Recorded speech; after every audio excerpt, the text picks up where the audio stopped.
In today's episode, I am excited and honored to introduce you to Emy Taliana, a singer, songwriter, music producer, and a beautiful light in this world. You want me to cry already? I love when you speak French.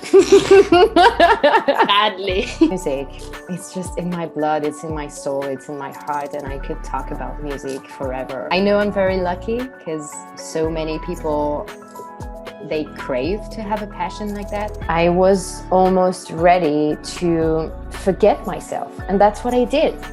Meg, I'm so overwhelmed right now. How did you know about that? Did the universe say something to you? When I'm telling you that right now, I feel shame. I was more truthful in this album, and for me, it was like the beginning of everything. I was young, and I wanted to fit in, and I wanted to be successful, and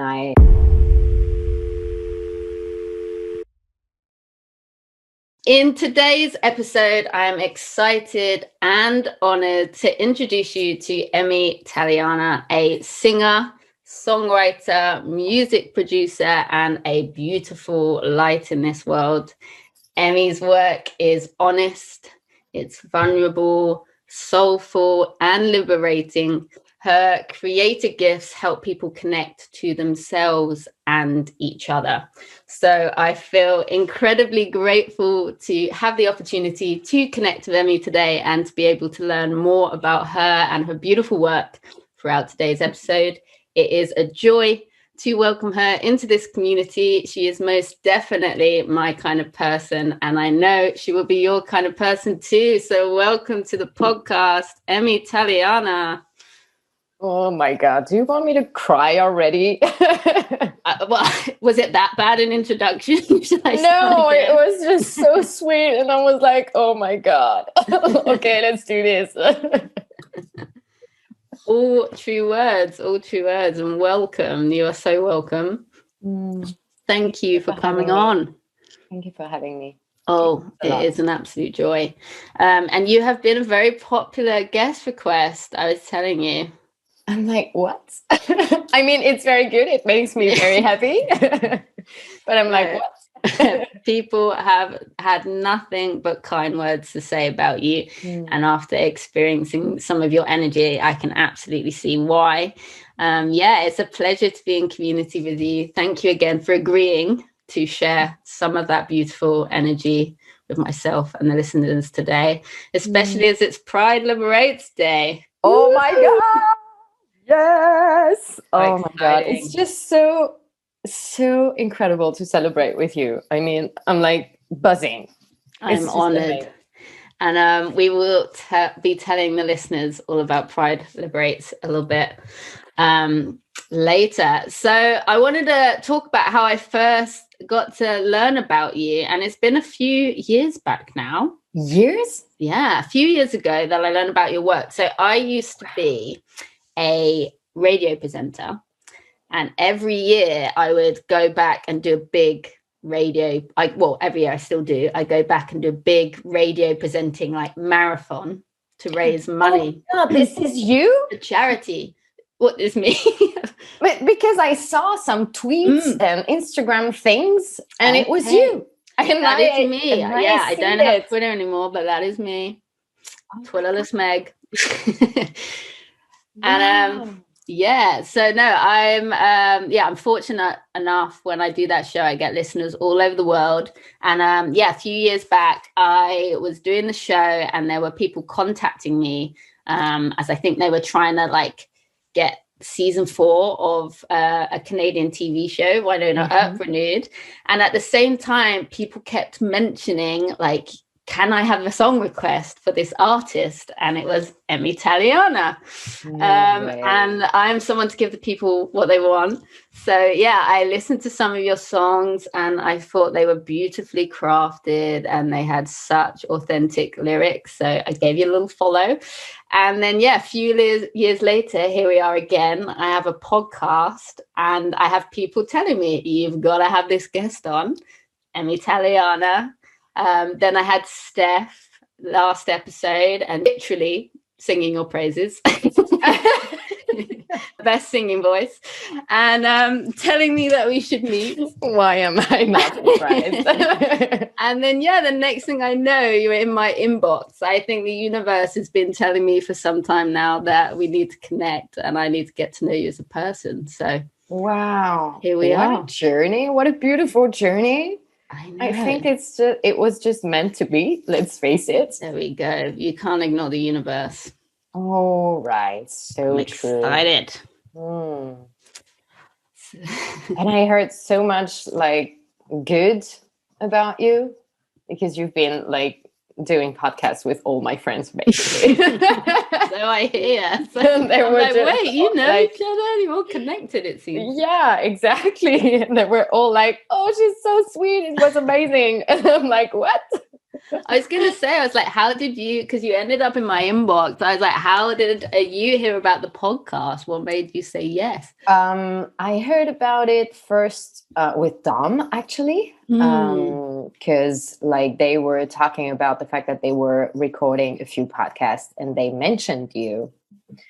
So I listened to this one and then I saw that you did one with Des. So I was like, oh my God, I'm going to listen to this one as well. And a few weeks ago, Steph was at my house and they were saying the same thing. I'm going to record a podcast with Meg, like from My Kind of People. And I was like, oh my God, like everybody, all my friends are with Meg. That's amazing. So I was like, who is this girl? Who is this amazing girl? There we go. Now it's your turn.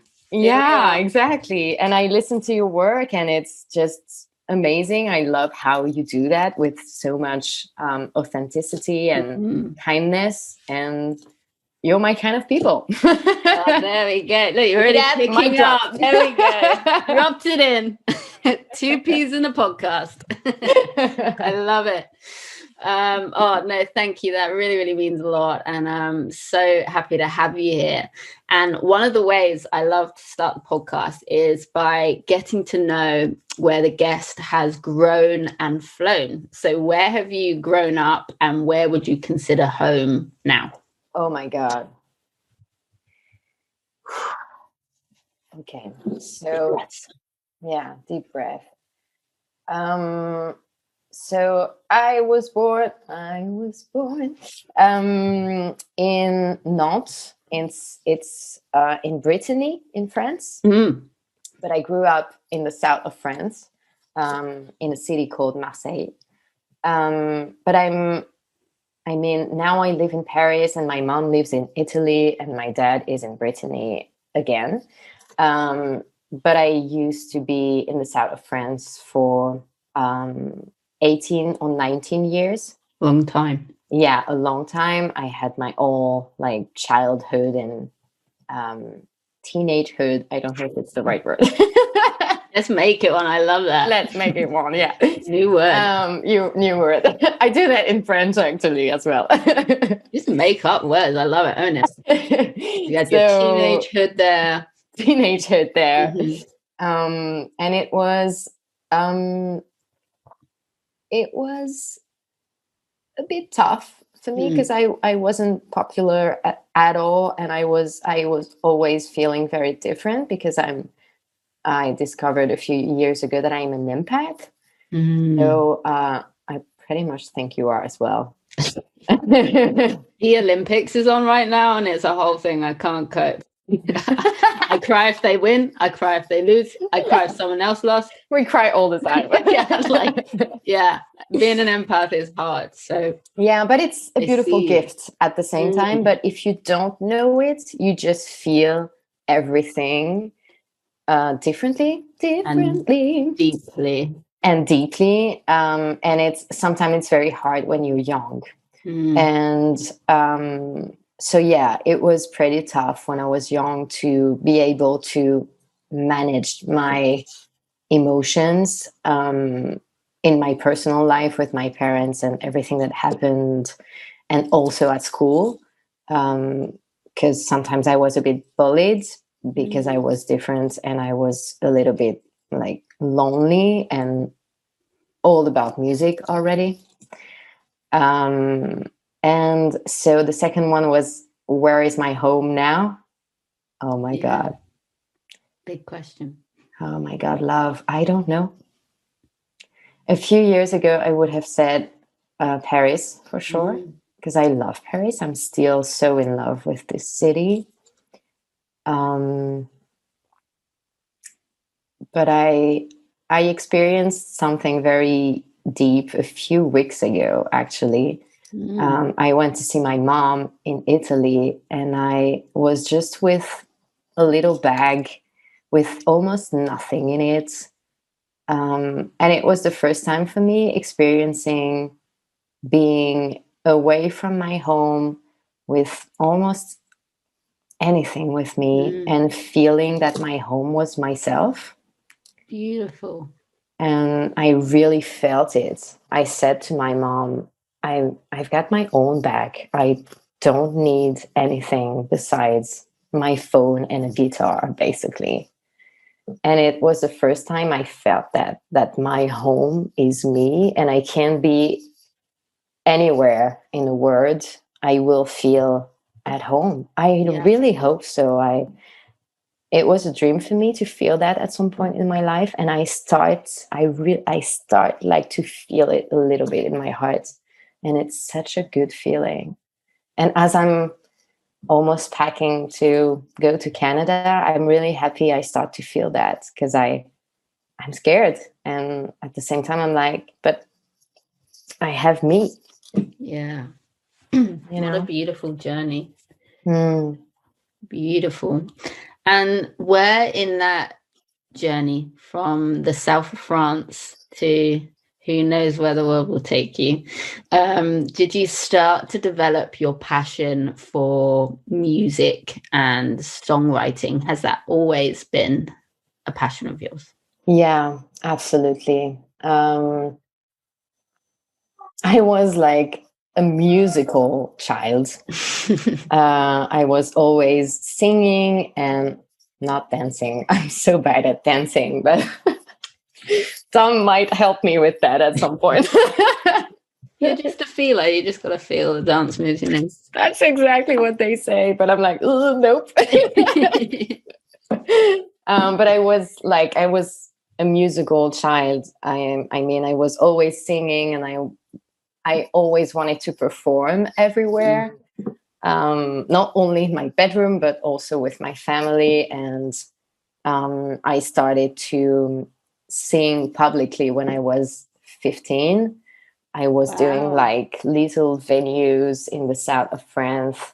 And not with my guitar, because I started the guitar when I was 20, so pretty late. Oh, really? Yeah. And piano last year, so yeah. No instruments. I was just singing on instrumentals with my dad doing the sound. Yes, I love that. Pretty sweet. Nice. What a setup. But yes. Yeah, exactly. And I've always been like not a songwriter, because I wasn't able to play an instrument, but I was already writing so many things. I journal since I'm 9, so I'm always like writing all the time. Beautiful. And yeah, it was always in me. And when I was, for example, when I was in high school, I just had music in my head, and I wasn't interested in what teenagers are interested at that age. They talk about parties and boys and girls and who is going out with whom and everything. And I was so not into that. Yeah. And that's also maybe why I felt a little bit alone. But music was my lover, and it's still my lover. Actually, this is the love of my life. And so, yeah, I was very passionate, and I'm still passionate. You can tell. Oh, yeah. And I know I'm very lucky, because so many people, they crave to have a passion like that. But at the same time, I also know the dark side of it, because when you're very, very passionate, you only have this in your mind, and sometimes it can be a little bit difficult to open up and to see other things. So I know that there's a dark side in that, But I mean, yeah, music, it's just in my blood, it's in my soul, it's in my heart, and I could talk about music forever, and I could be singing forever, even if it's just on the street for one person, you know? Yeah, you can make a difference to one person, doesn't it? It takes one conversation, one song to make a difference to one person. Exactly. And I think this is my way to heal myself and to try to heal the world and people. When I see a smile on the face of someone when I'm playing something, I'm just like, I've done my job, you know? I love that. What a beautiful answer. And let's talk about your lover then. Let's get right in there. What does music mean to you? Why do you think music's such an important contribution to the world?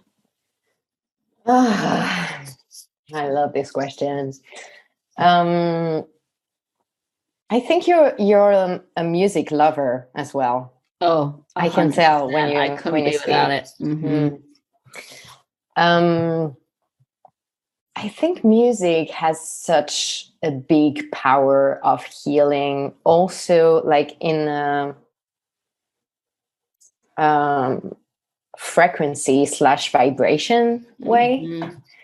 I'm still learning about that because I think there's so much to know about vibrations and frequencies. And I mean, when you think about it, you will tell me, but when you think about it, during your whole life, you always have a song with you. Yes. At some point in your life. And maybe a song saved you. Or maybe a song helped you release something or cry or say something to somebody and be like, I can't tell you, but listen to this song. This is exactly what I feel. Yes. And when you can listen to a song from somebody and feel, oh my God, this is my story you're telling me right now. Oh my God, isn't it so powerful that someone wrote something from his or her own experience and you feel like it's your story? It's so healing. It's so healing for everybody, for the songwriter, but for the crowd, for the people, for the human beings that are listening to music. And sometimes it's also just music, not words. Sometimes you just hear an instrument and you're like sobbing. Yeah. Because it touches something so deep in you and you're like, oh my God, what is happening? It's all about vibrations. 100%. Or the excitement when, you know, like a beat's gonna drop and it's coming. Yeah. Do you feel that way too? Like, do you have this strong connection to music? Oh, 100%. I adore music. It means so much to me, and I think it's such a powerful tool for connection, both with yourself and with others. And I am a bit of an empath, or a lot of an empath. I don't think you can be a bit of an empath on reflection. I think sometimes I wish I was a bit of one because you're all in. But yeah, and I'm a deep thinker, and I've always been like fascinated by the idea that every single person has like a soundtrack for their life. Yeah. And like every person I meet, like in the back of my head, I'm like, I wonder what their soundtrack is. Me too. Or their playlist. Fascinated. Yeah, exactly. And musicians, it's even cooler because they literally have created their own music with their own soundtrack. Oh, but what I mean, we should do that. My Kind of People playlist. Yes, good idea. I've had a few people mention this actually as well. Oh, really? You should get your guests to put forward some of their favorite songs. I might have to do this. I love it. I feel like I get too carried away. I feel like another podcast episode wouldn't come out because I'd be like, sorry, too busy with the playlist. Yeah. I was chatting with a friend the other day, actually. I'm someone like I've never this is like really embarrassing to admit. I've never like necessarily seen myself getting married. You know, like when you're younger, people like dream of their white wedding and all of that. I never like dreamt of that stuff. And I don't even know if I ever will get married, but I know exactly what my wedding playlist would be. Oh my God. Please share it with me. Yeah, I'm that kind of person. Wow. I mean, that's probably the only way I'll have a wedding. If I was against it, they're like, only you should have a playlist. Oh, okay. And I don't know if I'm gonna get married someday, but I want a band. Exactly. My wedding, exactly. Yeah. I want live music. If I ever did, I'd be like, you could do what you like, but I'm in charge of the playlist. Thank you. Anything else, who cares? Don't care what to wear. Choose it all. Oh my God, I love it. Are you a musician? Do you make music? I don't, but I do play instruments. I love to play. Not very well. I'm like jack of all trades, master of none, but I adore like playing my instruments. I adore listening to music. I grew up, I didn't realize until really late that I had dyslexia. Okay. And this is something I talked about in a previous podcast. Like I really struggled at school. I think people used to think I was quite confident in my learning because I loved class discussion and things like that. But in terms of writing things down and studying, I found it really difficult. So I used to be really embarrassed because I used to get my words all jumbled up. So I used to like after school, I used to make my own like raps or songs. In a little like booklet or notes on my phone. And that was like my way of like being able to take ownership over words because I felt so embarrassed by getting my words jumbled up or not being able to articulate myself. And even now as an adult, I find it hard to articulate myself sometimes, especially being a bit of an empath, trying to explain how you feel. And I feel like music has always been such an easy route to doing that because I think music is like another language. Oh, yeah. Absolutely. In my eyes, like there's some words in another language you just can't translate. I think, first of all, thank you for sharing that with me. You're so welcome. And I think music is the language of the soul. And I think art in general is the language of the soul. Like when you see an actor sharing the emotions, even if it's a character, or if you see a dancer or a painting, or I feel like people find their souls through art. Absolutely. And you can't translate it. It's like its own language. So yeah, I went off on a bit of a tangent, but I love music. In answer to your question. Yeah, I can tell that you love music. This is why I don't get interviewed. It would be like 5 hours long, especially if you ask me about music. But I love it. Let's talk about that. Can you tell I'm passionate? And as I mentioned, you've been a popular guest request and your work has deeply inspired many fans from across the world. So I wondered if you had any inspirations growing up, either in the music world or just life in general. Like, have you had any mentors on your journey so far? Yes. Okay, so in my musical journey, and then I will talk about my spiritual journey and my gurus. So in my musical journey, the first show I ever saw was the Spice Girls. Yes, that was my first ever album. Oh my God. And I was at the show with my mom and my dad. And my mom and we were like, yeah, like that. And my dad was just sitting next to us like this, waiting for it to end.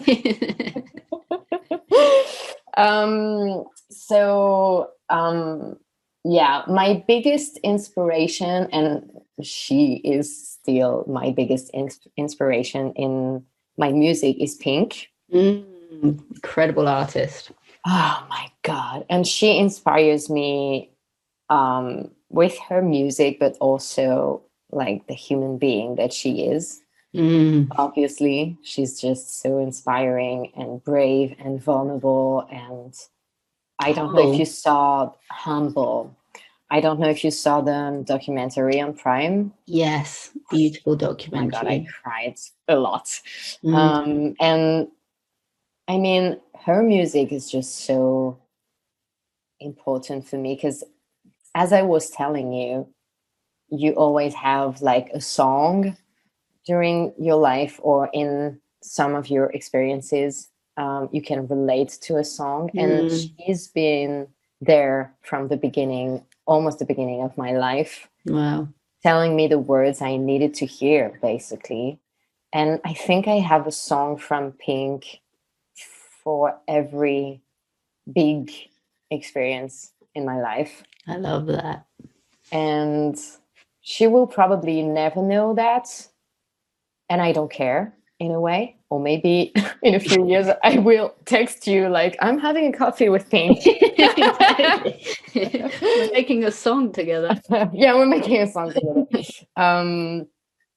But I don't care. I just hold her in my heart when I create, and also when I go through some deep shit in my life, you know, and when I'm happy as well. Like when I'm happy, I want to listen to Pink. When I'm sad, I want to listen to Pink. And like the last experience, not the last, because I had so many epiphanies thanks to Pink's music. But it's probably a bit sad to say that, but 2 years ago, I heard a song from her, and it helped me to understand that I needed to break up with my wife because of her song. I felt it in my gut, and I was like, this song is triggering me.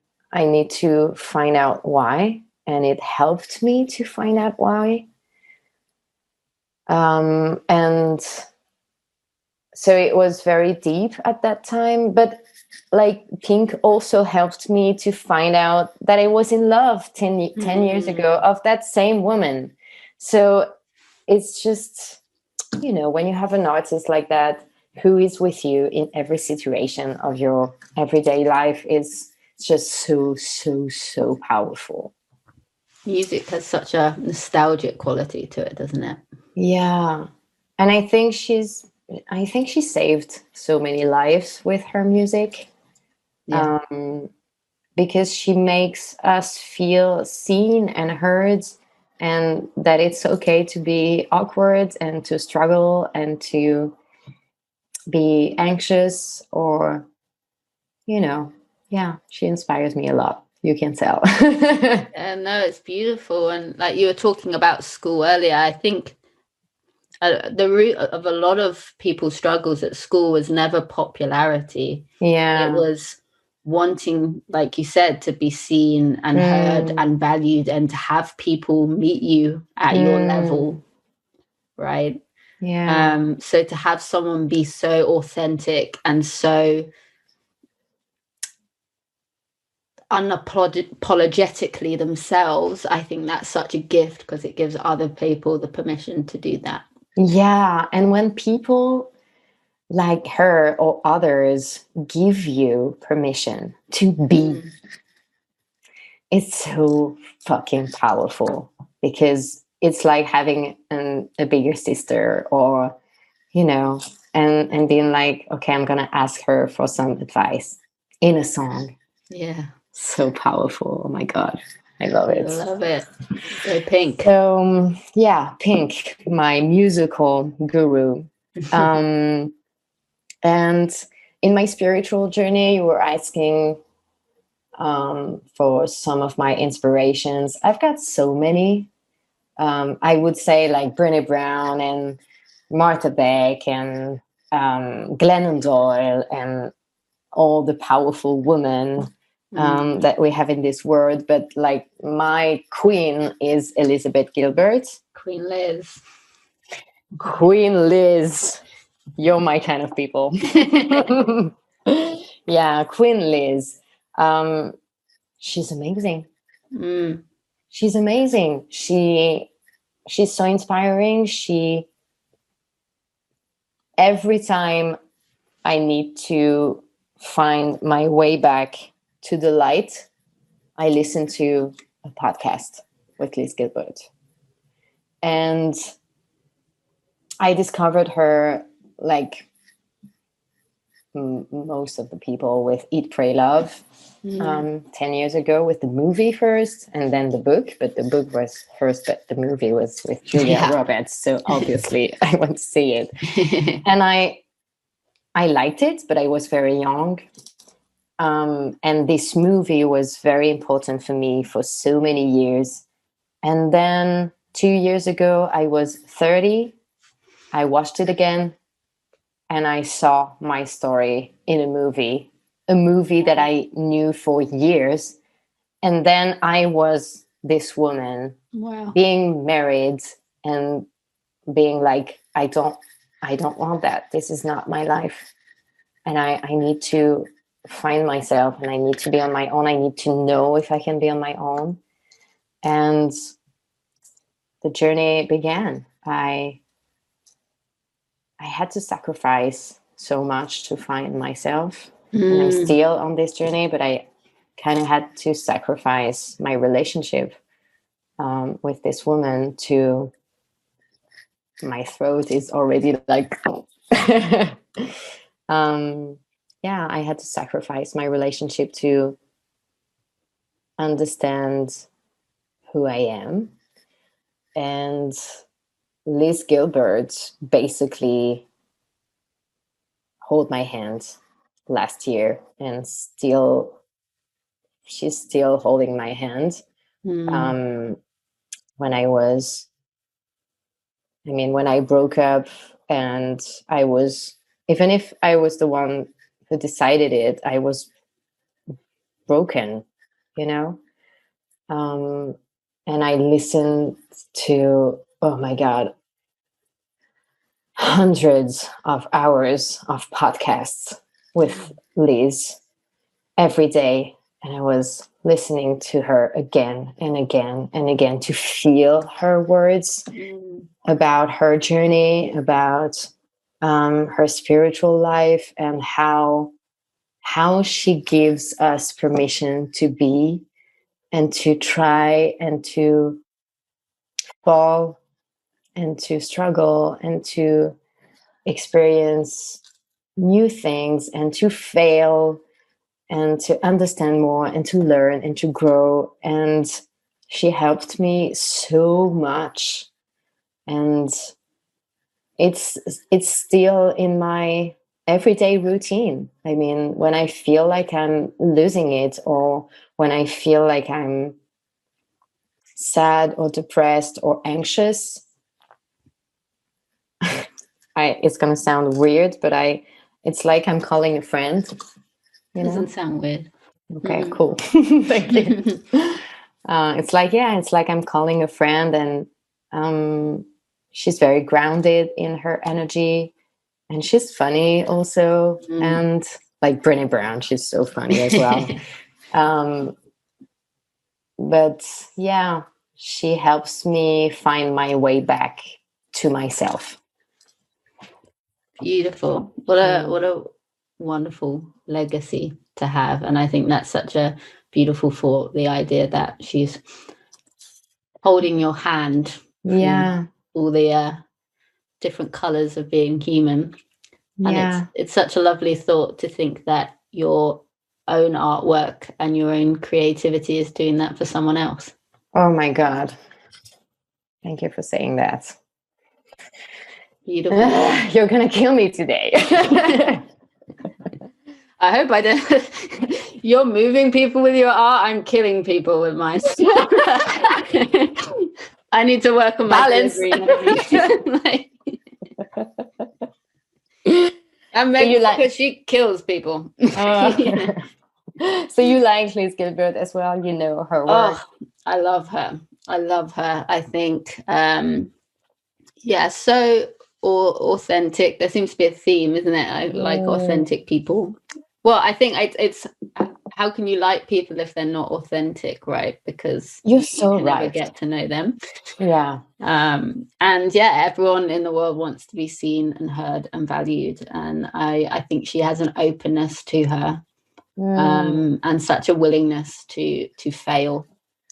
Oh my God, yes. And to go through hell if it's necessary. Yeah. And I learned that from her, and also from like Brené Brown and Martha Beck and Glennon Doyle and all these powerful women. When they tell you you're gonna need to go through hell for a little bit, but at the end of it, there's something very beautiful. And it's so fucking scary. But do it. Go for it.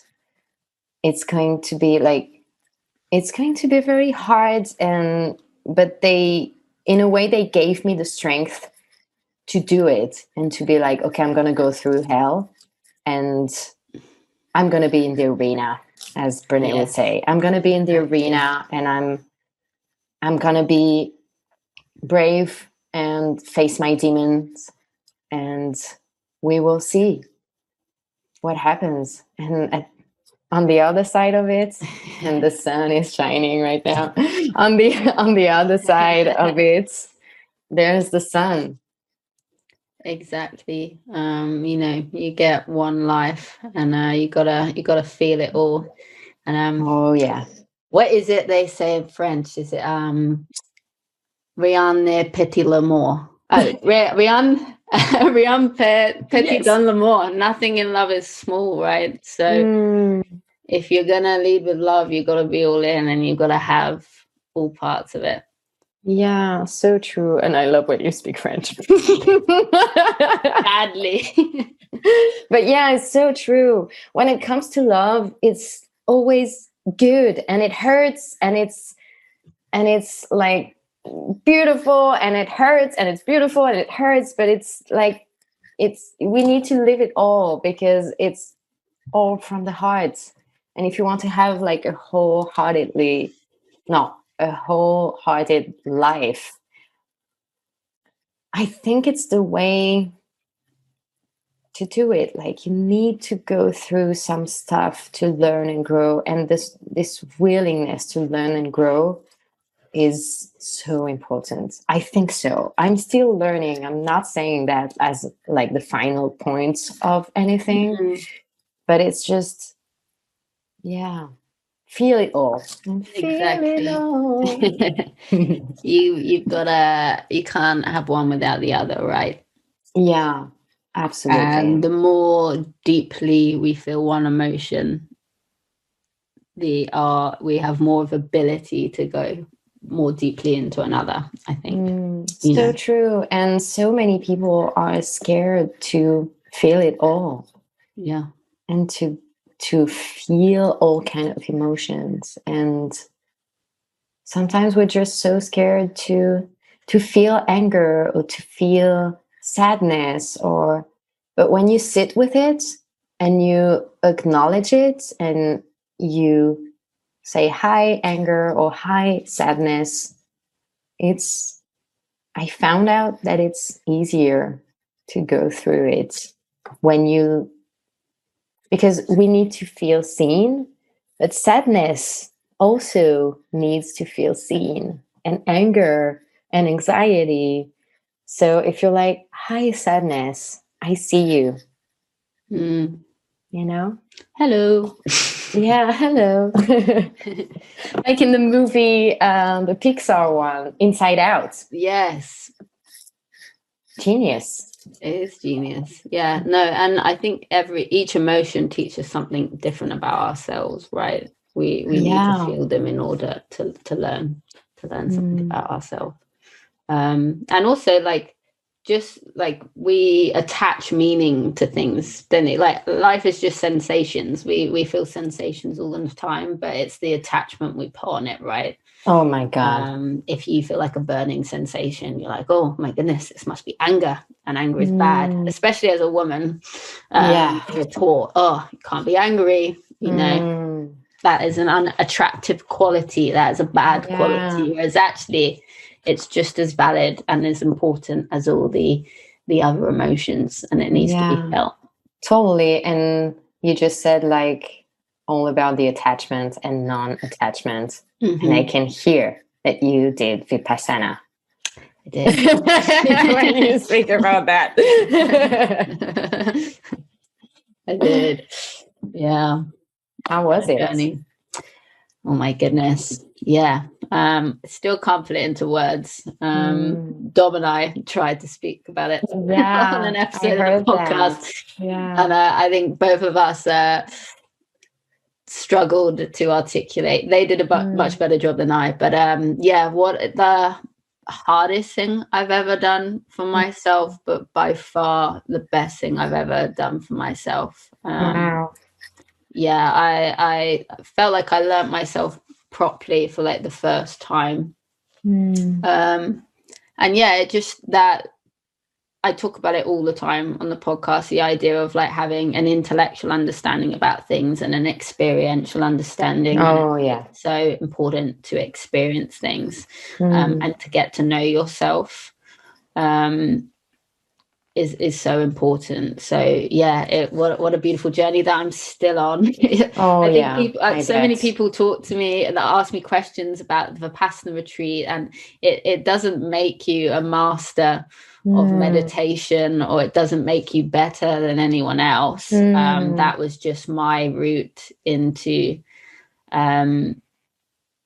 meditation. There's so many other ways you can do it, but what it did allow me is the time and space and consistency to really practice and start to get to know myself. Beforehand I was very scared to do that. I was worried, almost like a Pandora's box effect, of the idea if I open this box, all of these things that I've tried to keep contained would go out, and that's the end. Whereas actually it's so important to sit with yourself. Something I was saying to Steph the other day actually was I think it's a very important journey in life is to learn to be with yourself and not by yourself. They're two separate things, right? And that was the start of my journey, to learn to be with myself. Oh my God, I'm gonna cry. Oh my God, it's so inspiring. And I love when people say that, because it's so true and so scary. So scary. It's really scary, and it's okay if you're not there yet. It's okay if you're not in a place to do that. Absolutely. Never be in a place to do something like Vipassana. And I have to be honest, like, I feel like almost I didn't have a choice in it. That it was something like my full, like Elizabeth Gilbert would say, it's a full body yes. Oh yeah, full like body. I just was. It was almost like an out of body experience of like everything in me was telling me I needed to go and do it. And actually, it was the worst time. A family member had just passed away. I'm a recovering people pleaser. My family were not in a good place, and they did not want me to go. They did not understand why I was going, and the last thing I wanted to do is upset them in a way or make them struggle more at a time where they were grieving. And that's a pattern of my life. I've always been like, I don't want to cause greater struggle to people, you know. Welcome to my everyday life. Yeah, exactly. People pleasers. I don't want to, like, I want to be a good person. I don't want to cause anyone suffering. I don't want to cause anyone further struggle. You are. So, everyone else was saying not to go, but you did it anyway. Was saying to go. And it was, I think, only 2 times in my life have I ever done that, going to the camp I used to be at in America and Vipassana. And both, it's no surprise that both of those things are the best thing that I've ever done for myself. And I've learned the most about myself. So listen to yourself, people. Oh my God. Listen to the universe, listen to your gut. Yeah. So, yeah. And sit with yourself sometimes. Sit you will learn. with yourself, and then you won't be by yourself. Totally. Yeah. And you're not like, there's a difference between, we don't have that in French, but there's a difference between, like in English, loneliness and solitude. Yes. And I think Vipassana or meditation or breathwork, it's more about getting to know yourself through solitude. And you don't feel loneliness in a way, because the universe is with you and you're showering with love and light, and there's so much support around you. So it's so good to hear you talking about that, because I think it's going to inspire people to do the same. My mom did it as well. She's done Vipassana? Yeah. Wow. Okay. 2 years ago, and I wanted to do as well. I had planned to do it last year, but COVID. Yes. But I had planned to do it in June, but it will happen, and I'm not worried at all. I trust the universe, and I know that if it's meant to be, I will do it. Your time will come. Yeah. It's meant to be. Absolutely. Yeah, even with mine, I finally went against what I was told. I booked it, and then I got put on a waiting list, and I was like, come on. Come on. And I just said to myself, like, if it's meant to be, and I had these dates in my head, like these dates came to me, it was across my birthday, and I was just like, you know what, I'm just gonna surrender. Like, if it's meant to be, it will happen. I got I think a few weeks before, I got an email saying you're on oh my God. Task. Like your time. But it took me 2 years even to get there. I decided I wanted to do Vipassana. It took me a further 2 years to actually have the courage. And even that, and how I got to that place was a journey. So you will get there, I have no doubt. But it's beautiful that you want to. Oh yeah, and I so want to do so many retreats, like breathwork retreats and meditation retreats, and I'm like, yeah, let's do everything. Do it all. Yeah, exactly. Oh, I can't wait. That's going to be such an exciting part of your journey. And on your musical journey so far, you have released a number of albums and EPs. And your most recent song release is Pride Liberates. Today, in fact. God. And Pride Liberates. That is... what a big and warm statement that is. Could you tell us a little bit more about this song and how it came to be, please? I've just got chills. They're multiplying. Oh my goodness. Pride Liberates. Are you going to be there tonight for the live stream? Yeah, I'll be there. Okay, so you're going to hear pretty much what I'm going to say. So you're going to be the first one hearing everything right now. I'll act surprised tonight. Yeah. Oh my God. Oh my God, really? Didn't know anything about that. So, wow. Okay. This song means so much to me, so much to us, and I really hope it will mean so much to the people listening to it. So Dom wrote this song for me. For people that don't know them, their name is Dominique Provochokli, and they are my bestie. So it was on December of last year, so 2020. And we were just talking, as always, FaceTiming and being silly and talking about deep shit. Like, this is our everyday life. And we were talking about music, and I was already working on my new album. And we were like it's been such a long time since we... no, this is not the right phrase. Please, my English universe, thank you. We wanted to write things together. We basically want to make music all the time together. So I was like, would you like to write something for me? And they just answered, hell yeah. Full body yes. Full body yes, yeah. And I was like, okay, now it's like we put that into the universe and we will see what happens. And like a few days ago, they just voice noted me, I might have already wrote something for you. Wow. That worked So out well.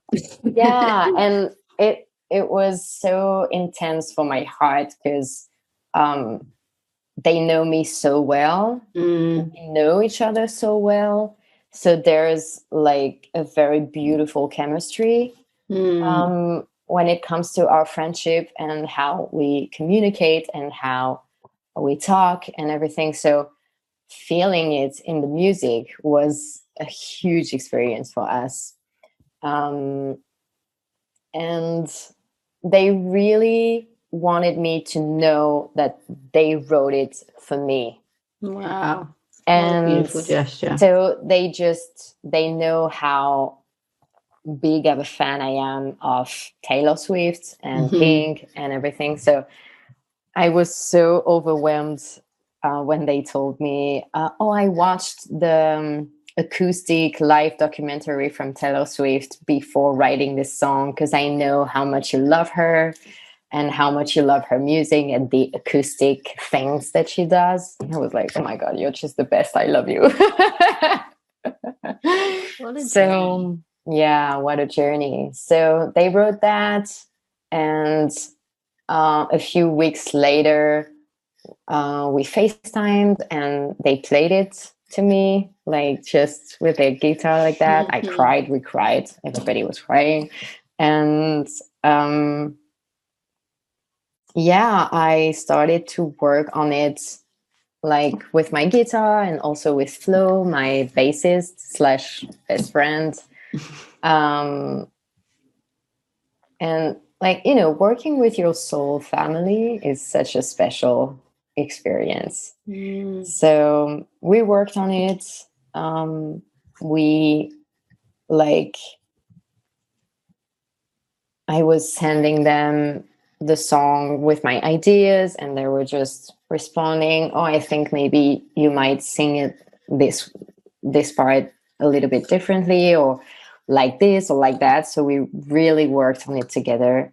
And then I went a bit silent and quiet on the song. Yeah. And one day I just sent them the final version, the final mix. And it was so special. I sent it to them and they just called me straight away crying, and we were just crying, and we were just like, oh my God, what is happening? It's just so beautiful and crazy. And it's, yeah, we are so grateful for that song, for this journey. And it's very, very powerful to work with your soul family. And for me, it was the first time someone was writing for me, because I'm so used to write my own song and to compose my own songs. And Dom is so happy they are the first one writing me things. They're a beautiful songwriter. Oh my God. Very talented. They're so good. So yeah, this is the journey of Pride Liberates. And right now we are just buzzing now because it's still my song / our song. And now it's going to be like / your song. Beautiful. And I kind of already see a bit of a wave with this song. We saw it when Start the Wave released the video with the song. Yeah. And I was like, oh my God, there's something very special happening right now. And yeah, it's out now. And congratulations. Thank you. I'm so proud. I'm so happy. I'm so grateful. It's just so special. It's so, so, so I special. can tell. It's making me feel emotional just hearing your experience and thinking back to little Emmy at school, Oh my not God. feeling seen or heard or valued, or people on your level. And then look at you now. Oh, Having someone care so much that they've written a song for you and with you, and having a soul family that want to join in that process, and then the effect that that is then going to have on your fans and everyone listening to it. Like, what an unbelievable gesture of love. That is yeah. what life is about. Oh my God. Thank you for saying that. Yeah, it's so healing. What you just said is so healing for me. So thank you. And music is so healing. And this song, I kind of feel that it's going to be very healing because it already healed me and Dom and Steph and Lindsay and the few people that are around us working on this song. And we kind of all feel that there's something very special around this song. And I don't know, we will see. I don't know what will happen, but I kind of feel that it's the beginning of such a beautiful journey. And we have like, Dom and I have this secret dream that it's going to be like the next gay anthem. Yes. So please, people, make it reality for us.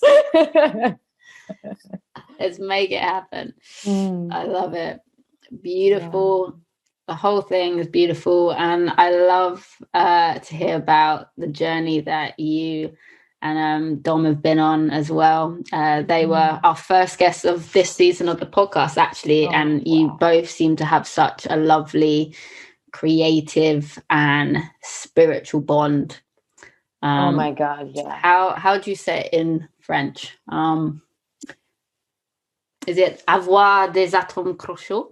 Oh my God, this is so hard to say that. To have hooked atoms. Oui, to have des atomes crochus. Yeah. That's how I feel. You have atoms, and you both have such a great chemistry, and I'm excited to see where your friendship takes you next. So beautiful. And in addition to Dom, you were talking about what a beautiful and collaborative team you've been creating around you, especially as part of your next album. So would you like to share a little bit more about the rest of your musical soul family? What do you value most about them?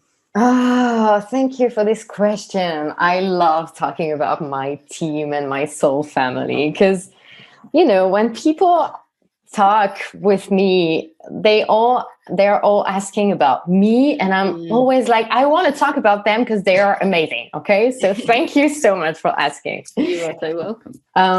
So yeah, oh my God, the Everything Is Love team is just the best team ever. I'm so grateful. This is a dream come true right now. First of all, because of the crowdfunding that we've done and the fans' reaction and the wave of support, it was just like, sorry, what? They believe in you. They believe in what you're trying to achieve.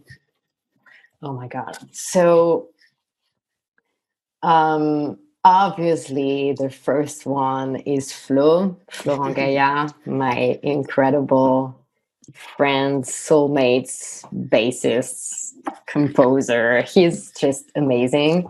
I always say that if I wasn't gay, he would be my husband. Just settle for him being part of a gay anthem. Exactly. So he is amazing. He is an amazing musician, first of all. We've been working together for, I don't know, maybe 6 or 7 years. And a long time. Yeah. And it's been very, like, our friendship is more and more strong every day. We are so willing to share and to be vulnerable and to be authentic. And he is on a huge spiritual journey. And I learn from him every single day. And every time we talk, because I know people, they like, I receive so many messages saying like, how is it possible for you to work if you're laughing all the time? But I show you what I want to show you, because it's funny and it's fun when you see Flo doing shit and me laughing at him, because he makes me laugh all the time. But it's like 10% of the time. And the rest of it is just us drinking coffee and talking about life and deep shit and being vulnerable and authentic. And he's just, in a way, he's my soulmate. And we love making music together. We love talking together. We love being on stage together. There's a chemistry, like it's so strong when we are on stage together. I feel stronger and he feels stronger, and we're just like smiling all the time, and it's so beautiful. And I think people feel that. So he worked with me on every single song, on the arrangements. I'm the one composing the melodies and the music and the lyrics. And then I send everything to him, and he makes the magic with like the drum and the bass and the piano and the arrangements, basically. So what a team. Yeah, what a beautiful team. So we work a lot like that, and we worked like that on Everything Is Love. So Flo. And then we also have Lindsay Ward on this album, and oh my God, what a dream. She's amazing. She's so talented. She's so kind. And we never met in real life. Wow. So it's a COVID thing. Take our blessings where we can get them. Yeah. And I think it was meant to be, because like the story of our friendship is so weird. The weirder, the better, I find. What? The weirder, the better, I find. Oh, yeah, totally. Because, oh my God, the story of how we met is like, it's destiny. Because I covered, yeah, exactly. A few months ago, I covered a song from a singer called Lindsay Ray. And actually, she is the one who played the song for the Way Hot wedding. Wow. But it was a few months later, so it's all happening like that. The universe. Wow. Yeah, exactly. And so I covered a song from her that I discovered during a breathwork session. So like it's all happening like the universe is like, hey, your message. Exactly. So I covered the song for her, not for her, from her. I put it on my Instagram, and I wanted to tag her, and I tagged Lindsay Ray Ward instead of Lindsay Ray. Oh my God. So Lindsay, the drummer, my friend, she texted me on Instagram saying, "Hi, Emmy. I thank you for tagging me, but it's not me, actually. We have the same name. And I just wanted you to know that you tagged the wrong person, but that's okay. And I'm gonna," like, she said something like, "But I know your work. I love your work I follow you for a few months now. And I love what you're doing. So congratulations, and see you soon." Like, basically it was like, what? Amazing. So, and this is how it all started. I just answered, and I was like, I tagged you wrong, but you also telling me that you know my work and you love what I'm doing. What's like, what is going on right now? Beautiful. So yeah, this is how it happened. And serendipity, you're so right.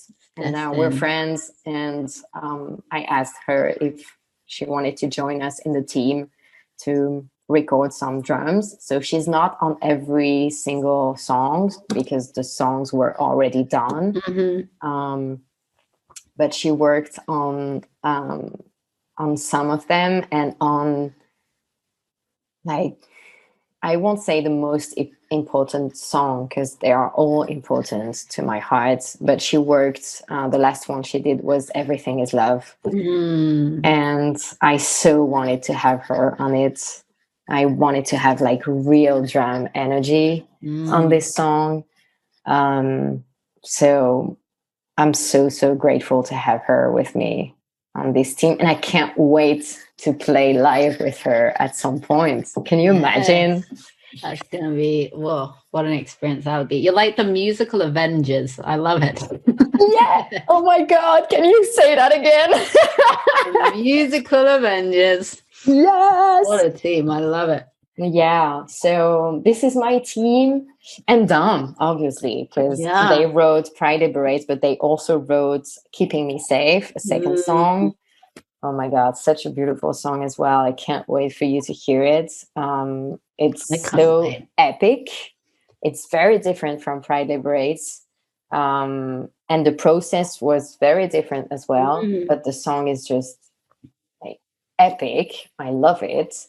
So yeah, my team is just the most amazing team ever. Let's face it. Musical Avengers. Yeah, exactly. Coming at you. I don't know if your audience would be ready if you're all together in the same room. Oh my goodness. I don't think so. And I won't be ready either. I won't be like, oh, I need a moment. I need a moment to cry. They're just playing and they're like, she'll start at some point. Exactly. Beautiful. And as I mentioned earlier, when I first received a request to play one of your songs on the radio, I listened to it in the studio and I was really struck by how authentic your lyrics were and your willingness to be vulnerable in your songwriting. I think it gives your music a very raw tone to it. Have you always been that honest when writing songs, and what's it like to share your own words with the world? Oh my God, what a cool question. No, I wanted to fit in at the beginning of my career. At the beginning of my career, I was singing in French, but I don't know, it never felt true. And I mean, maybe it sounds weird because I'm French, but I feel more myself when I speak English, and it's very weird, but it's true. This is something I feel inside of me. I feel more myself when I speak English and when I sing in English. So maybe a past life, I don't know. So no, I wasn't true to myself at the beginning. I was listening to everybody around me in the music industry, and I was young and I wanted to fit in and I wanted to be successful, and I don't know, I was just like, this is my journey and I don't regret anything because I learned so much. But when I look back now, and I never listened to my old songs, but I have a bit of a tenderness for the younger me, trying to fit in and to be pretty with my little things, and trying to sing well and to be like everybody wanted me to be, and trying to be more girly. And the music industry, man, oh my God. And I heard so many things very hurtful, that I wasn't enough, that my voice was not special enough, or that I wasn't special enough. And it's very hurtful to hear that. And but I feel like I always felt that it was my path, even if I was struggling with success, and I wasn't successful It was hard, and I didn't know how to, how can I articulate that? It was very hard for me to be this sensitive, and at the same time to be like surrounded by so many fake people, because I could feel everything. I could feel that it wasn't for me, but at the same time my passion for music is so deep and strong, and like, ugh, I need to be on stage, I need to do music. I was almost ready to forget myself, and that's what I did. I forgot myself, and I like shut down my little voice telling me that I needed to listen to myself and not others. Um, so I struggled a lot with that. And I hear it in my music now. I hear it in my old music that I was also fake. You know, I wasn't telling the truth. I was writing things that it was not me. It was not true. I was young, and it was my journey. Um, and when I decided that I wanted to sing in English, I wrote my first English album called Trust and Believe. And this is where everything started to happen for me, in a way. Should be in yourself. Exactly. Because I was true to myself. I was finally listening to myself. And I was finally brave enough to share what I am, and to speak my truth, and to speak about my demons. And I know that this Trust and Believe album is not perfect at all. But that's okay. I was more truthful in this album, and for me it was like the beginning of everything. And I feel it now when I observe it, when I observe my music, when I observe my amazing community and the support and everything. I'm like, this is the key. This is the key to feel more alive, and to heal myself and heal people. I just need to be me. So I still struggle with the idea of success. I know it comes from things that I heard, and things that my mom told me when I was younger, and everything. So I still struggle with that. I feel a little bit of guilt for wanting to be successful. And as I'm walking in my spiritual journey, my vision of success has changed a lot as well. So I'm still in that journey. But the big difference is that now I write and I compose from my heart. Everything I wrote in Trust and Believe, or 7 Days, or in this one, in Everything is Love, it's from my heart. It's true. Like, everything I wrote was from my soul. So powerful. Thank you for being vulnerable and sharing that with me. And what did you think success was then? When I was younger, I thought it was all about fame and being like having tons of fans, and signing autographs, and being like in the street and people recognize you. And I was like in this cycle of wanting to be successful like that. And even when I'm telling you that right now, I feel shame when I say it right now, because I'm so not into that anymore. And I'm still struggling with this idea of success. because now I'm more in a spiritual vision of life. But you can probably feel it right now. I feel a bit of shame around that. I'm still working on it.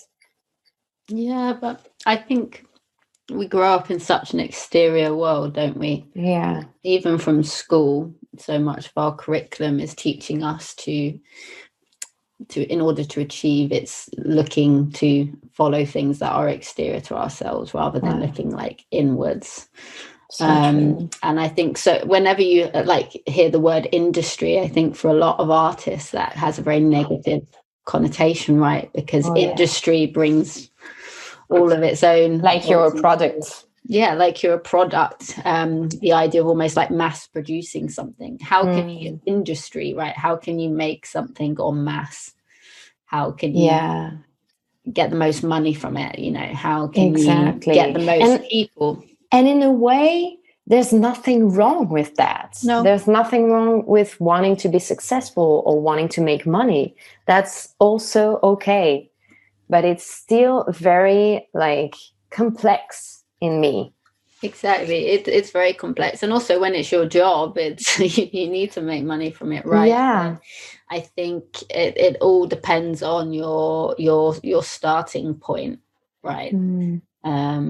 And what you feel in yourself. And it's so difficult when you have so many other opinions to factor in as well of what other people deem as successful. Exactly. And that's why I feel it's so important to sit with yourself. Let's go back to that. To sit with yourself and to listen to your intuition and to listen to your guides or the universe, or because I think it's the key to be more and more authentic. And right now, even if I'm still struggling with that, and even if I still feel shame around it, what I see is the more authentic I am, the more my music is successful. Funny how that works, right? So I'm like, okay, that's amazing. That's amazing because I feel authentic and I feel more and more myself. And the icing of the cake is seeing my music being more and more successful. So it's very hard to get others to connect with you if you don't feel that connection with yourself. I think you're right. Yeah. But sometimes the music industry is so like, you can't breathe. You just can't breathe. People, like they all have their opinion. They all want you to do this and to wear that and to say this. So many times I've heard, don't say you're gay. Don't say you're like, if you sing in English, you need to say you're French because they're going to love your Frenchy vibe. And I'm like, oh, guys, no, I can't breathe anymore. So I'm going to do my thing. I'm going to produce my thing. And I'm going to become like a businesswoman and do my thing with my intuition and my heart. Good for you. It's so tough. And you are enough. You are enough. Thank you. And I know your journey is going to continue to prove that to you. And I think this is the start of very exciting ventures to come. And I think it's so interesting that where this discussion has led, as when I was thinking about this fortunate opportunity to connect with you and what I would like to ask you, the word mercy popped up in my brain. And I thought, that's interesting. So I thought I'd lean into that. And I think that this discussion has taken it beautifully to this place. So what is your relationship with the word mercy? Meg, you're killing me right now. Again, how many lives do you have? So many. Keep doing it. Podcast. Oh my God. How did you know about that? Did the universe say something to you? It popped. I'm telling you, I was sitting. I always try and like meditate. on each guest and send some nice, loving meta vibes their way anyway, but really try and connect with myself and think I think in any conversation, it is an opportunity to connect. And I take that very seriously. And I really try and meditate on, I want to connect with this person. And when I was meditating on this opportunity with you, the word mercy kept coming up, and I didn't know why. Oh my God. And after You're such a special soul. Last conversation, starting to think maybe it was for a reason. So what is your relationship with the word mercy?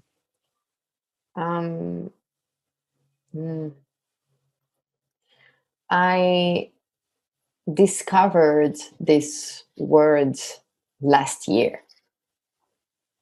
And I discovered the sensation of this word last year.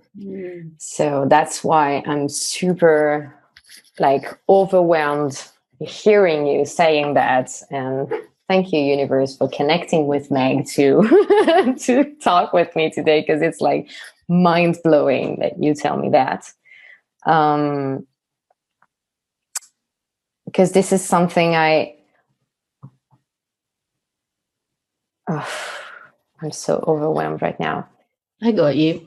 I made a commitment at the beginning of 2021 to have more mercy for myself and for others. Wow. And it was one of the first big commitments of my year. Can you tell how mind-blowing it is that you just heard this word when you were meditating? Because I'm on a deep journey to be more compassionate and to forgive myself. And it's something very hard for me. Because last year I went into such a deep shame storm in my personal life, and I was feeling so much shame, and I was feeling like I was maybe selfish in my decisions. And actually Liz Gilbert brought this word in my life, having mercy. Yeah. And when she said it, I felt it deeply in my soul, in my bones, and I started to cry. And that's why I made this commitment at the beginning of the year, to have more mercy for myself and to have more mercy for the people around me and for everybody, but first of all for myself, because I struggle a lot with forgiveness. And I still feel guilty for some decisions that I made. And at the same time, all parts of me are telling me that it was the right decision, and that I did it for myself and it was necessary.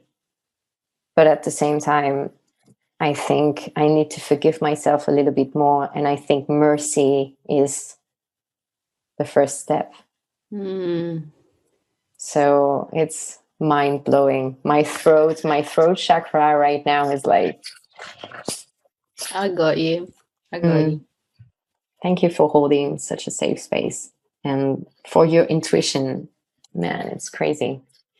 Oh, you're so welcome. And thank you for being vulnerable and sharing that. And I think the most important thing we can do is not abandon ourselves, right? But man, that's sometimes the hardest thing to honor. Oh yeah. Especially when we are so into people pleasing. You said that you are so into that, or you were, maybe you still are. I don't know. Yeah. And it's oh my God, it's all about others all the fucking time. And it's beautiful in a way because it makes us healers. But at the same time, sometimes it's just so hard to make the decision to choose ourselves and to not abandon ourselves. And so much shame around that. Oh my God. I feel very connected to you right now. Likewise. Taking a big breath. Yeah. Oh my God, yes. Taking it all in. But I appreciate you. You are enough, and I appreciate you. And I think your desire to please people is such a gesture of love and shows what a loving person you are. And I think it's beautiful that you are on a journey to give yourself the same love that you give to others. Oh my God, yeah. And I'm saying the same thing to you because I think you're on that journey as well. Definitely. We are in this together, love. Definitely. We are indeed. And on that, something I discussed with Dom and other podcast guests was how powerful a tool creativity can be to help a person on their healing journey. So what has been your experience with creativity and healing? And besides music, are there any other ways you like to express your creativity? It's almost only about music all the time, but in different ways. Sometimes I just need to sing out loud. Sometimes I'm just walking in the woods with my dog and I'm just singing in the woods, and my throat chakra is just opening and my heart is opening, and it's so healing for me to sing to the trees, basically. The trees are my family. Give the trees some love. People forget about them. Yeah. And so sometimes it's the singing, sometimes it's just playing guitar or playing piano, because this is my new passion, or composing. Composing is so healing for me. And I think it's so healing for Dom as well, because it's just being a vessel and like just write and compose what the universe wants you to spread. And it's so healing because sometimes you just can't understand the process. You're just like, and it's just coming like that. So it's very, very healing. And I don't think I'm doing something else in terms of creativity, because it's always related to music in a way. I'm not a dancer, as I told you. I'm not an actor. Dom thinks I could be an actor, but I'm like, I'm not sure. I think your ability to your level of empathy, I think a beautiful part of acting is the ability to be able to step into someone else's shoes and to empathize with them. And I could definitely see that would be a beautiful quality you could bring to a role. Maybe in a music video I will try someday. So yeah, I create all the time in my music and in my writing. I have secret dreams. I have a secret dream to write a book, and maybe it will be reality someday. I don't know. I also have a secret dream to have a podcast like you, my love. Yeah. So I don't know if it will happen. Here for it. And I will have you as my guest. Don't. It would be like 5 hours long. And Love it. So I have me on when it's well established. You like the Titanic. So yeah, I have this secret dream, and I don't know if it will happen. And I'm gonna trust the universe that everything happens for a reason, and I will go with the flow. Right now, it's all about the music, and it's all about creating for people to to make them feel seen and heard. This is all that matters for me. What a gift. I just want people to feel seen. I just want people to feel heard. And I want them to feel like I'm hugging them when they listen to my music. And I love hugs. So if you feel that when you listen to my music, oh, you too. Okay, we're gonna hug a lot. COVID, that has been a difficult. Oh my God, me too. Goodness me, taking hugs away. I've found that very challenging. Me too. But we can have loving hugs from your music. I love that. Just like Elizabeth Gilbert has been, and Pink have been holding your hand. You are giving hugs for your music. I love that. What a gift. Thank you. Thank you. Beautiful. And speaking with you is a very cathartic experience, I find. I feel like you have such a warm and positive energy to you. And I think your songs also seem to carry that quality and a sense of hope. It's a real gift to a listener. And I think it's very needed in today's climate, hope. However, even if you are the most positive person in the world, it can be hard to maintain that energy all the time. You know, you've got to recharge your batteries. And the truth of life, as we've been discussing, is that everything will change. You know, nothing is constant and we will experience ups and downs. So how do you try and find a balance? Do you have any tools that help create like a sustainable practice where you can try and keep a positive and motivated mindset over time? Yeah. I'm not always positive, but at the same time, I'm kind of always positive because deep down, my grounded energy is always filled with hope. It's your vibration. Exactly. And I try to always have a high vibration, even if I'm not doing well or when I'm struggling with sadness or anxiety. So thank you for everything that you said.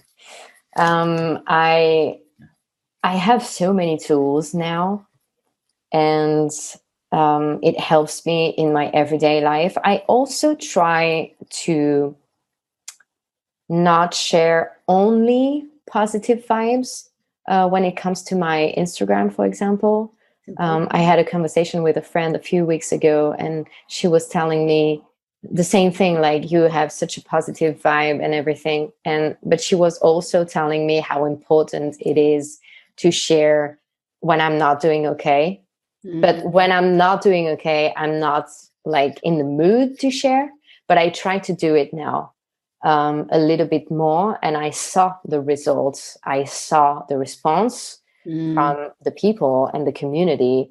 And as I want them to feel seen, when I share that I'm not doing okay or that I'm struggling with something, they also feel seen. Right. So it helps me to sit with that and to be like, okay, I might share a little bit more when I'm struggling, because also when I see my heroes and all these powerful women learning in public and telling me that they're struggling, I feel seen and I feel safe and reassured, and I'm like, okay, I'm not alone. So I think it's so important to also spread that, to spread hope, but to also share that it's not always easy. And as you said, ups and downs, and nothing is permanent. So, but yeah, I have so many tools. The first one is meditation, for sure. I meditate every day, every single day. And it helps me a lot to feel more grounded and centered. And it's really part of my morning routine and evening routine. And sometimes it's for 30 minutes and sometimes it's just for 2 minutes. It doesn't matter. It helps. So I practice meditation. I also practice a lot of breath work now. Great. Do you know about that? Yeah, I'm on my own journey with that. Oh, wow. Great tool. So yeah, that's an amazing tool. I've been doing it with several coaches. Um, and it's always a different experience, and it's always so interesting to see how just by breathing your energy is changing, is moving, and it's so inspiring and interesting and beautiful. Absolutely. So now it's very much part of my journey and of my everyday routine. So meditation, breathwork, and obviously journaling. I journal since I was 9. I have tons of journals. I have this one with me today with written, I'm still learning. Perfect. And I journal every day, and it helps me to connect with myself. It helps me to connect with the universe, with my guides, with my intuition, with my heart, and it helps me to release what I need to release, and sometimes to just connect with myself and to understand more. And I heard something so interesting a few months ago. It was Marie Forleo talking about the fact that when you journal, the mind is very quick when you don't journal, when you just think. It's like, and when you journal, since your writing is like you have, I don't have the word in English. Make one up. What? Make one up. Make one up. When you write, the handwriting can be how do you say it? Not quick. It's slow. Thank you. So your handwriting is slow, and it slows your mind as well. So it's easier to feel more calm in your thoughts when you journal, because the mind is connecting with your hands, writing, and it quiets your mind and your heart, and it's easier to see more clearly things. So if you need answers, journaling is just an amazing tool. So true. I didn't see it like that. I love that advice. And thank you for sharing your tools. I think it's so important, and the more tools we can have in our toolbox. Yeah, and it's like having journaling, for example, it's like having an inner dialogue with yourself. And I've heard that. It's so powerful to be able to write and to see. Sometimes you just have an emotion coming up, and this emotion wants to speak. So you just write from this emotion. Or, for example, last week, my life coach told me, maybe you should write a letter to, I'm not going to talk about the whole story with my brother, but she was like, maybe you should write a letter to this inner child, your brother's inner child. It was an exercise that she asked me to do, so I did it. And while I was doing it, little Emmy came in as well. And she also needed to talk and to say things. And it was like not planned at all in my exercise. And I was like, oh my God, journaling is so powerful. Sometimes you just connect with some parts of yourself that are so deep, and it's so healing. Thank you for sharing that experience. That's something I've actually always found it very difficult to journal. Oh, wow. I'm really on a journey to try and do, because when I was younger, I was so scared of having a journal and putting my thoughts down. I had a lot of shame around it. I was terrified if I wrote something down, someone would find it. Oh, and yeah. as an adult, I'm still You still have that? I'm still trying to kind of rewrite my thinking of that. And however, like, and it's silly because the few times that I have journaled, it's been a positive experience and I've benefited from it.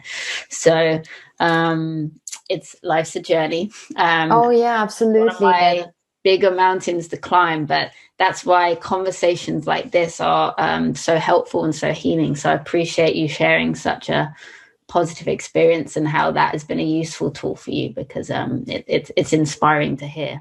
Oh, I'm so happy to hear that. And sometimes to start, it's just find a beautiful journal and a beautiful pen. Sometimes it's just that. The first step is to find like a sweet journal that will inspire you. And yeah, I'm sure you will go into this journey. I mean, you're so open to start new things, and your willingness to learn and grow is so fucking inspiring. So I have no doubts that you're gonna go into this journaling journey at some point. Thank you. That means a lot, and it is a journey. It's scary. Yeah, it's super scary. I'm showing up while I'm still learning. So, but I'm trying to show up. That's the main thing. So, and one of my final questions is, what does you've built this beautiful community around you, and the more you step into your beautiful and authentic self, the more it seems to grow. What does your community mean to you, and has your community changed as you've continued to evolve as an artist? Oh, I love them. I love them so much. I'm so lucky. I've always dreamed to have this kind of people around me. See, mic drop again. I'm gonna have to get you to co-host. There you go. You can have your podcast. You got the lingo down. Your podcast dreams coming true. I've always dreamed to have this kind of community, filled with kindness and openness and filled with love, and they mean so much to me because of that, because of the way they show up, because of the way they share their vulnerability. They are all in the fucking arena. Yes, they are all so fucking brave, and they don't even know it. Sometimes I just read, because I don't answer to everybody, I can't, but I read everything. And sometimes I'm just like, you have no idea how you inspire me with your journey and the way you show up in life. So I feel so grateful and lucky. And as you were saying, the more I'm authentic to myself, the more I attract authentic people around me. And it's just a dream. I mean, it's just a dream, because I make music to heal people, but they don't know that they actually heal me.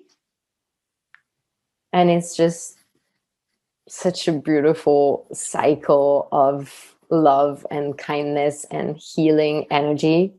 I don't know they know it, so they will know it thanks to your podcast now. I'm so glad, because it's a beautiful exchange. And I think, going back to like the talk about the music industry earlier, that can seem so like one-dimensional, and it can all be very much all this weight put on the artist, and what you should be. And then, but to have that experience of being yourself and being in community and having that extra, like you said, your previous idea of success was very kind of one way, the idea of fame, autographs, exactly, and then the reality of actually being able to be an artist in community and having that mutual exchange. Like, what a beautiful journey and a beautiful experience to be a part of. Oh my God, totally. And I don't feel different. I don't feel like I'm the artist and you are the fan. We are all in this together, and we heal each other. because we communicate. And it's not because I'm making music that you are less than me or anything like that, because they inspire me every day with everything that they do, they say, they show up, and they share that with me. And I feel honored. I'm so honored that they are willing to share with me their journey, their experience, and I'm just so grateful that my music can maybe help them in some way. This is everything I want. So it's just, yeah, I feel so grateful and so lucky. And when you were talking about the music industry again, I'm just thinking about it now. And like the people that were following me at that time, it was all about fame as well. And it was all about fake and small talks. And oh, hi, Kenzie. Hello, my love. Hi. Say hi to Meg. On the screen. This is what a gift. What a gift. Yes. I need to get more cats on my podcast. So yeah, now it's all about authenticity and being in this together. I feel like I'm part of a big light with everybody, and we are just like spreading love and kindness around us, and everybody in a different way, and that's why it's so magical. Yes. And I can tell you truly believe that. You had the biggest smile on your face expressing that, which is beautiful. And I couldn't agree more. I think we are all creators. That was such a driving force behind this podcast, as I wanted us all to connect in that, you know. Oh my God. The world doesn't need another Meg. It doesn't need another Emmy. It's already got one, but it needs you, the people listening, and to show up as yourself. Like, you are enough to show up yourself and create in your own way. That's what's so beautiful. We all have a life in which we can create and exactly. And I think it's so important for ourselves and for the world to listen to our purpose. And you basically doing that right now. And that's amazing, because it's so scary what you're doing, like creating your podcast and talking with people that you don't even know sometimes. It's so fucking scary. And you're showing up and you're like, let's do this. I'm going to spread light, and I'm going to spread love and kindness and openness. And it's so inspiring. You're amazing. Right back at you, my friend. And sometimes, like, the biggest battle sometimes is just starting. You know, I have people ask, like, how'd you do it? And I was like, I don't know how I do it. Start. I have such a big journey with my throat chakra. It's the whole thing. And, you know, most days I feel like an imposter. Most days I don't know what I'm doing, but my guiding force is love. Everything is love, right? There we go. Mic drop. But one thing we can never get wrong is showing up as ourselves. You know, that's our one job in this world, is to show up as ourselves. And we've got a exciting journey ahead of us to create. We are all creators. So we are wave makers. We are wave makers. There you go. Emmy, it is such a pleasure to talk to you and to experience your energy. I am so glad we connected, and I'm so grateful for your time, especially on such a special day for you. Oh my God. Thank you for having me, Meg. You're amazing. I felt so safe and comfortable, and thank you. Thank you for your energy and for holding space. Likewise. You are a very special person, and I would love for more people to see and experience more of your work. So do you have any upcoming events or projects people should look out for, and how can they continue to support and follow you? Yeah, I mean, I'm very present on social media, on Instagram and Twitter, basically, and um, I love to communicate with my community. So they can find me on Instagram and Twitter. And I was going to say I'm going to be live tonight with Dom, but the podcast will be out maybe in a few weeks. Hopefully, if you save it on your wall, they can experience it. Absolutely. So I'm going to be live tonight with Dom to talk about the release of Pride Liberates, and I just can't wait. We are buzzing. So I think it's going to be very special. So my single is out, and I'm so happy and grateful and excited. And I've got an upcoming album as well. I don't know exactly when, but in a few months, hopefully, maybe on October. I don't know. And this album is called Everything Is Love. And perfect. What a perfect name. Oh my God. Love it. And so and what is your like Instagram handle? I will make sure I put it in the show notes as well. Oh yeah, Emy Taliana. Perfect. Nice and easy. Simple. Yeah. If you are listening to this and you didn't watch Dom and Emmy live, first of all, why? Ask yourself that question. Have a long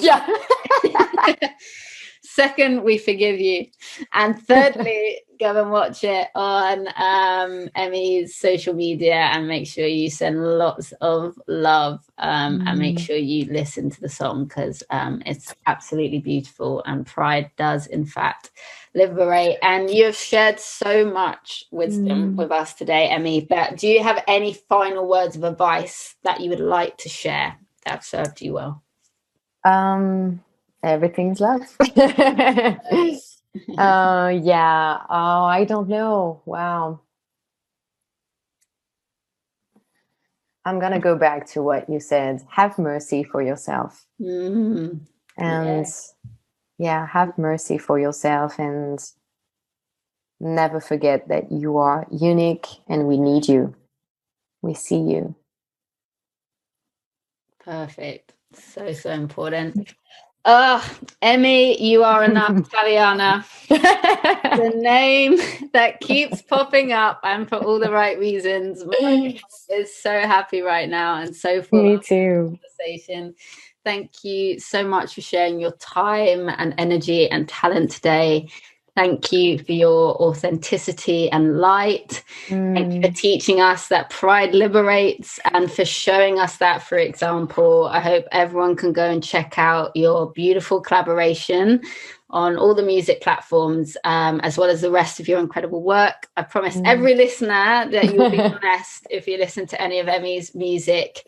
And thank you for continuing to lead with love and light and laughter. And thank you for being my kind of person. Thank you, Meg.